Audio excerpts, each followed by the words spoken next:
GKFXPrime presents the Market Analysis Webinar. Good morning, everybody. Welcome to our weekly webinar.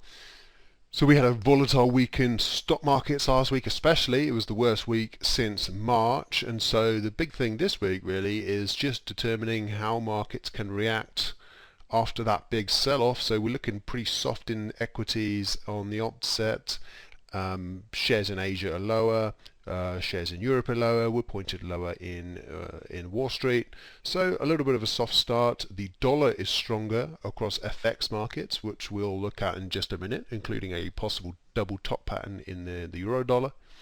And we have potential topping pattern in Bitcoin, at least a consolidation, and we have some weakness in commodities. So without further ado, let me just say that in this webinar we will be covering the major asset classes that you can see on the screen here. So that's normally the euro dollar and the dollar yen, the pound dollar pair, the Aussie dollar, the gold as traded against the dollar, Bitcoin as traded in dollars, and WTI, the spot price market, and the S&P 500. Now, if there are any other markets you'd like us to cover, these tend to be some of the most popular ones, but you know, if you do have some other market you were looking to find some more information on, please drop a comment in the video, and we're happy to cover that in next week's webinar, or even make an exclusive video, or even you can contact customer support, and obviously they can discuss that product in more detail with you as well. All right, let's get started. So let's start with the euro-dollar currency pair, and this is one of the kind of central things that we're looking at here in terms of this dollar strength. Dollar strength obviously meaning euro weakness, and potentially what we're looking at here is a double top. So one top, there's the second, with a false breakout above the 114 level, and we're pushing now down below 112.50, which you pretty much say is kind of the neckline. So listen, this thing obviously can bounce up again through this neckline that we've determined. You know, it's more of a zone than anything, but at the moment it's looking a little bit soft. We've had a couple of legs down, a consolidation beneath this kind of support area, having taken out that previous low. We've held above 112, so some buying came in above the 112 level, so it's not a complete write-off at this point.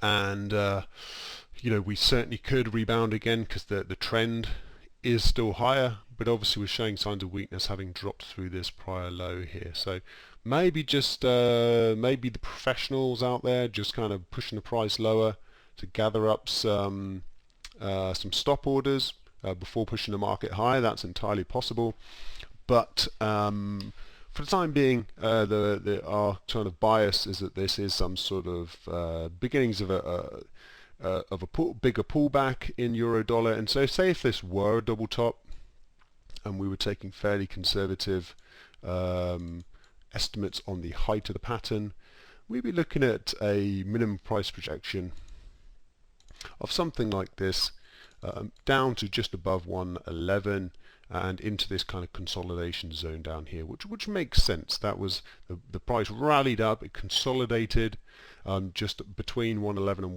111.50 and broke again to the top side.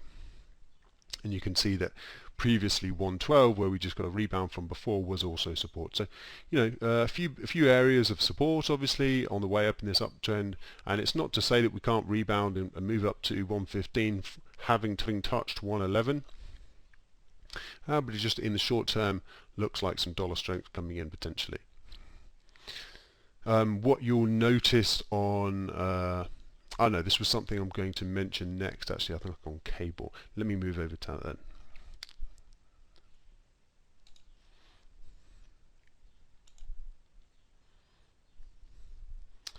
Okay, so this is our picture for the 4-hour chart on the British pound. Now you can see that basically this was the level we were talking about last week as the breakout level, and we broke higher, we tested again, we moved higher, we actually broke above 128, but we tanked lower on Thursday, pull back a little bit, but have since dropped and taken out this low down here. So 125, obviously there's some buying coming in around the 125 zone. So a bit like the euro, it's looking very soft, but it's come into an interesting area where it could still salvage some gains. This is the bigger picture on the daily chart. You can see basically we had that big rally up, and then a lot of momentum going into this this peak here. So sort of surprising that we managed to break out, because we'd already come that far. More of a bigger pullback than the break would have been kind of ideal. In the end, what we got was a sort of false break, and now the sellers came in above this level into these old lows through here, which we discussed last week. So a false breakout after having hit overbought levels is what we're dealing with at the moment, and so in a way it's natural, because obviously had a very kind of bearish period where the market absolutely tanked.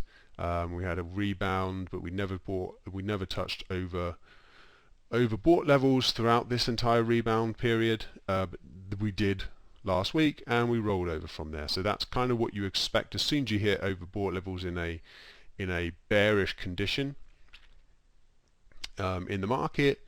Then you tend to get a kind of rapid sell-off from there. Equally, when it's a kind of more like bullish market, if you ever get any kind of touch into oversold market conditions, that tends to be quickly bought into.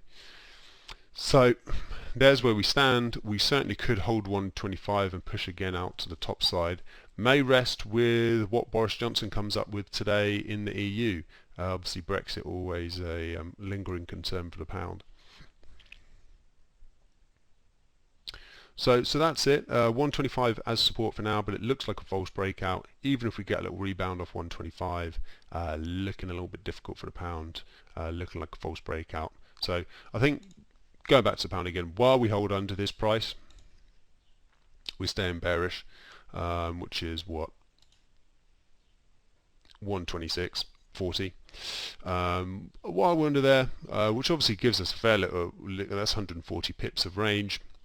So bounces into 126. We'd assume that they get followed through to the downside.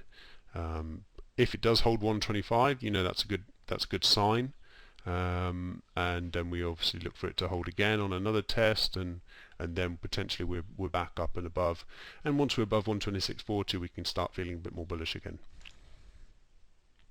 So over to dollar yen. This is interesting because we've got the Bank of Japan later today or tomorrow, depending on where you are in the world.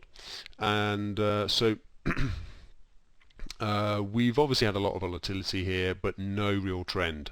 And so we had a big rally up in the dollar. The dollar subsequently crashed, and that was over the course of the last couple of weeks.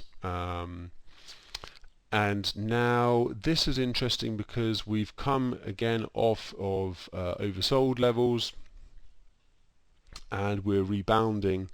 And so last few times we've come off oversold levels, we've had a decent little rebound. It hasn't necessarily gone particularly far, but it's the first time we've been oversold in a while, and it's not necessarily a super bearish market. It's a pretty range bound market, and actually this level that we're dealing with at the moment has been in play for a while. We did get this kind of false move down that you may remember from a few webinars back. We were looking at it as a potential continuation move lower, but eventually we popped back above it significantly here, and then we did, and we've rallied all the way up. Now we kind of dropped through it, but then we've rebounded, and we're retesting it again. And so this last little bullish engulfing, which obviously hasn't closed yet, potentially a clue that we're just going to move back up to the top of this range at 108 again. So 107 to 108 being the kind of critical little tight range within these kind of wider swings that we've had in dollar yen, where none of them have been able to kind of materialize into a longer term trend, just because both these currencies are in essence havens in this current market. So it's not clear why one gained a particular directional bias over the other. obviously both central banks have been easing policy. Let's see if the Bank of Japan come up with something very impressive today, but I think the general take is that they're going to remain on hold. So that would imply yen weakness. It would imply yen strength if they don't do anything in particular. If they do come out with something, maybe adding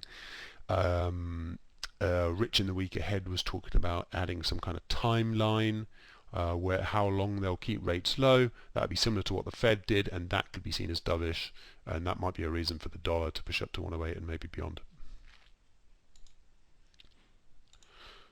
So Aussie dollar, we've been marveling all the way up. We obviously hit that 70 level, 11-month highs I believe it was, and we've rolled over from there. So pretty classic technical analysis where we hit the key level, hit the round number, hit the old high, and roll over, and now we're actually coming into a bit of support at the moving average, which has worked quite well in recent weeks. This is the 20-day moving average, is so far offering a little bit of support.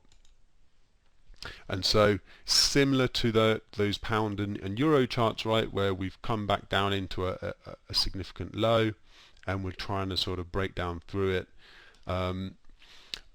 This is where I wanted to mention that we've obviously been in kind of quite bullish conditions for the Aussie for a while, and I just want to kind of compare this current situation with this last time we got oversold. So you can see here that we got oversold, we rallied up, but the price did come right back to the level, and so actually a few people who had been buying here would have been probably pretty nervous at this point buying into that oversold level, because the momentum was still strong, but the price came right back down to the level, but it didn't go below it, and eventually we kind of rallied up again. So similar-ish situation here where the momentum is still holding up. The RSI is still well above the oversold condition, but the price has dipped below it. So potentially a very good setup coming. If we close the day something a bit like this, I would ideally even prefer a positive close. It would be a clear false breakout with positive divergence off an oversold level. You've got three things there giving you a buy signal for this market. That's just depending on how we get the close on this 4-hour candle, and then ideally you want something kind of similar looking on a daily basis, where they pushed through last week's low, and then a positive close above it, so like a false break to the downside, a fakey some people call it. That's a decent signal. But to me it just looks a bit similar to the euro in that it looks like we've put in a double top at the 0.7 level, and so even if we're not getting outright bearish, the Aussie looks like maybe a bit of a steeper correction could be coming in, and if it does, if we do get some kind of continuation lower from the current levels, which is basically 68, I think we come and challenge, let me just zoom out a bit, to these lows through here, which was also the previous peak here, which also had capped the price here, which is basically 67. Let's call it 66.70. Into that sort of vicinity would be a natural downside target, and if that gives way, then we're looking down to a 65.50 call it, or if you're being more conservative, more like 66. Potential downside targets here if we get more of an acceleration off this 0.70 level. I mean, looking at this daily chart, you can still see that the trend is still pretty strong, and we're just getting a pullback, which is generally a good thing to buy into, to buy a lower price within an upward trend. But clearly this has been a significant level. It might take a little while for us to get enough momentum to push up through it again. Now over to gold. Now, if you remember last week, I was basically talking about this zone through here, and I was saying we'd had a false break to the top side, and we're still range bound because we're still holding above those lows, but I was saying let's watch the price action at these interim lows, and if we start to roll over through there, that would be a signal to me that the market's looking soft, and it would kind of be an early signal for the break below 1670, and then we'd be targeting 1600 on the downside. it turned out that that zone was right to watch, but of course that little bit of weakness we got there didn't last long. We got a push up through, meandered around 1700, came down into that zone, and then rallied up with a nice little signal with an interim close above 1700, and we push right back up to the old highs. So you've got to be flexible with your mindset here. You kind of pick out the key zones and see how the price reacts to it. You have a kind of central scenario in your mind, but if that doesn't play out and you watch the zone and you see it sort of become a mirror of what you had in mind, then then just go with the flow of the market. You're looking for a continuation lower signal from here, but actually you get a reversal and a push higher, then a pullback, and then a rally. It tells you that obviously it's been a false break lower too. Like we had a false break higher up here, we had a false break lower here through this interim level at least, similar kind of thing but in reverse, and that was your bullish signal here. So just a lesson in keeping a flexible mindset and just watching these key levels to see how the price reacts. At the moment, now how we find ourselves is up here. I think it's 1640, 45 is these highs here, 40 is kind of the bottom of it, so 40 to 45 is what's capping the price currently. So if we didn't get the false break here, maybe we tested the low here, rallied all the way up, maybe we roll all the way down from here. Doesn't seem like it to me, to be honest. It seems like gold is holding in a pretty steady range, even though it's kind of considered a haven, and stock markets have been doing really well. And then it's picked up its performance a bit last week as stock markets rolled over. So I wouldn't be counting gold out just yet, but obviously we get our confirmation with a move through 1750, starting off with that 1740 to 45 interim zone there.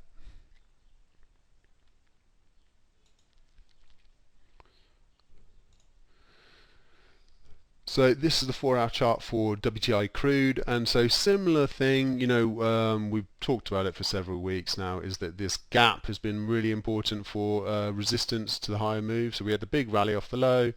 The start of the gap was resistance here along with 35, and then the top of the gap from 45 up to the top of the gap was also resistance, and we've seen price roll over from there. So we've given up $5 in crude after hitting over the overbought levels, which we pointed out last week. So we've basically given up $5 from one round number and one area of gap resistance and an oversold level. So all the things that we pointed out last week, suggesting there could be a bit of weakness in the oil price, have materialized. Now obviously it's just a question of how weak things get. 35 was resistance, broke through it, now it's holding as support. The question is, do we give way and just head down to the next round number, down to 30? It seems quite feasible to me that we do get some continuation to the downside, but you can see all these markets somewhat correlated. If we're looking at stocks moving lower, we're probably looking at euro moving lower, and if we're looking at euro moving lower, we're probably looking at oil moving lower. But the levels are quite well defined, so you don't depending on your trading style, you can obviously preempt a break, or you just wait for that break and try and ride the momentum straight down to this 30 level, or the previous peaks through here as a kind of next support zone.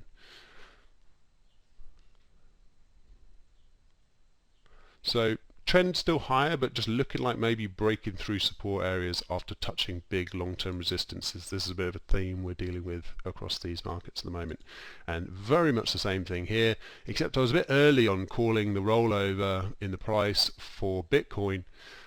Just look at this 10,000 level. I was just saying the risk reward looks good, and I was saying of course we can break to the top side last week, but it just looks to me like the risk reward, and there's a decent chance that we actually roll over again from the 10k level, and actually that's nicely what we got. And I put this shade, I've extended this shaded area, but I started with it after this week as an area to look for the price to roll over from. and then we were talking about last week how it went straight into that big long-term zone, and now after that gave way, we traded in the same zone again. We dropped through with a bit of momentum to the downside, and then that zone perfectly correlated with the moving average, and so then that was obviously a confluence of support, and we've rolled over in the price since then. And so it's getting weaker. We're below the moving average. We have been again in the past, so just because we're below the moving average doesn't mean the market's about to crash. But a few things lining up here: the 10k resistance below the moving average, this little interim zone holding up, all starting to look a bit bearish, and this will just be the key line in the sand for me. This I think is the cleanest line, which is basically 85.80 in Bitcoin. But obviously we've got this spike low down here, which comes right down to 8120. So you've got quite a large area, a zone of support, if you like. But I'm not sure how much weight people are going to be putting on this little low down here. So probably a move through 8500 as a round number. I've got this low through here is like 8600 to 8500. That's going to be your kind of final buy point if this range is to hold, and then when it breaks, that which to me would signal a much bigger, deeper move lower.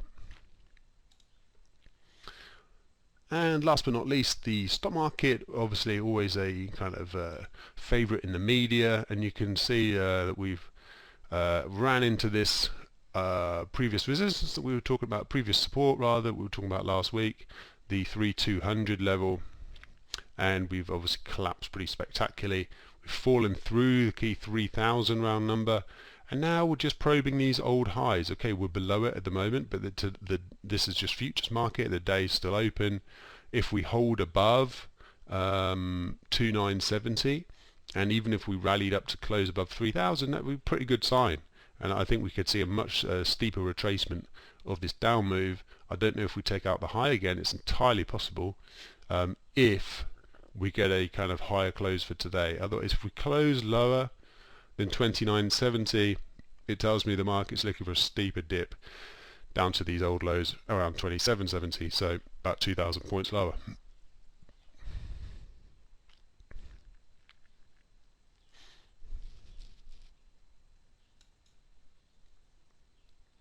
Okay, that's it for this week. Thank you very much for watching, everyone. Good luck with trading, and of course, if you do enjoy these webinars, make sure to give us a like and subscribe in the video area. It really helps us put out more free content for you guys. Thank you, everyone.